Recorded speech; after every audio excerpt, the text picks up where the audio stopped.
આ ગાંઠિયા ડબ્બામાંથી કાઢ્યા તો થોડા ગાંઠિયા હાથે કરીને નીચે ઢોળ્યા, કારણ કે શ્રીદેવીની વટ ખાવા સારું કરી.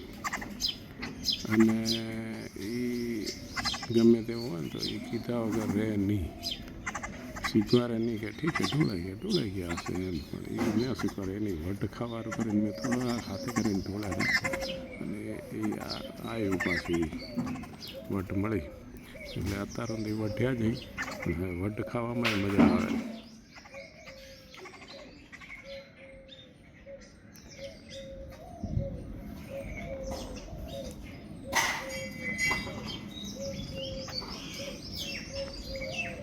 માતાજી જો રોજનો રોજ ક્યાંય સંગ્રહ કરવો નહીં, કંઈ નહીં.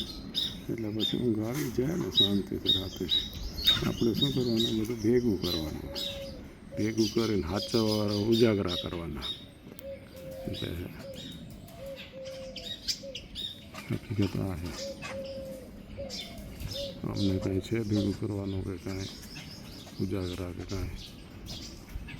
એમાં તો માણસને બધું ભેગું કરવાનું, સાચવવાનું, ઉજાગરા કરવાના, મારું મારું મારું કરવાનું.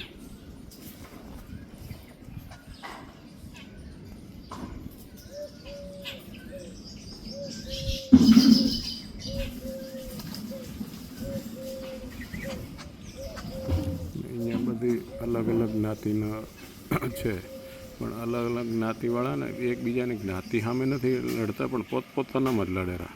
એટલે જયચંદો એમાંય છે.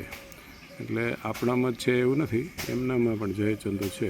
હવે જોજો, એ એકબીજા જ્ઞાતિ સામે નથી લડતા, પણ એ પોતાની જ્ઞાતિમાં ને જો ઝઘડા કરેલા.